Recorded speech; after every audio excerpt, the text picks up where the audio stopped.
여러분 안녕하십니까? 어제와 오늘 국내 코로나19 확진 발표는 한 건도 없었습니다. 또 3차 전세기로 들어온 교민 모두 음성 판정이 나왔습니다. 국내 코로나19 사태 이렇게 진정세로 돌아서는 건지 궁금한데요. 정부는 여전히 신중하고 특히 중국의 상황을 더 지켜봐야 한다는 입장입니다. 오늘 뉴스 국내 상황 먼저 정리한 뒤에 중국과 일본 상황 점검해 보겠습니다. 첫 소식은 전동혁 기자입니다. 설명이 있겠습니다. 오전 오후 하루 두 차례 발표되는 확진 환자 수는 이틀째 바뀌지 않았습니다.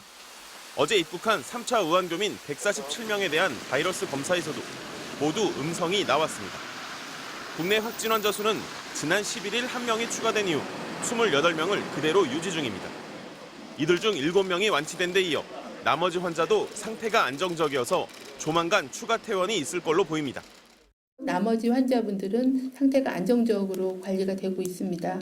퇴원을 고려하고 계시는 분들은 계속 한두 분씩 있으십니다. 이렇다 보니 국내 코로나19 발생 상황이 소강 국면에 접어든 것 아니냐는 해석도 나오고 있습니다. 지난 20일 국내 첫 확진 환자가 발생한 이후 첫 주엔 3명, 둘째 주와 셋째 주엔 연속으로 12명씩 증가한 데 비해 4주째인 이번 주는 1명만 발생했기 때문입니다.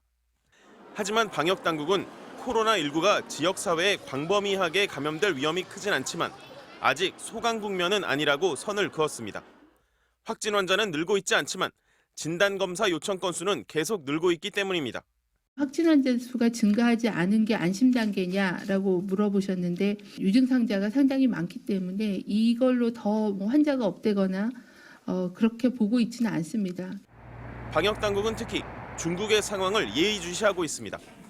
중국의 휴일인 춘절이 끝나 사람들이 다시 직장이나 학교에 가게 되면 지역사회 감염이 확산될 우려가 있고 증가세가 약해지긴 했어도 환자 수는 계속 늘고 있기 때문입니다.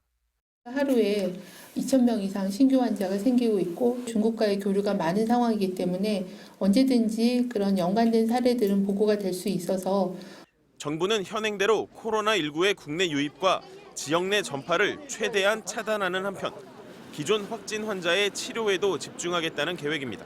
MBC 뉴스 전동혁입니다.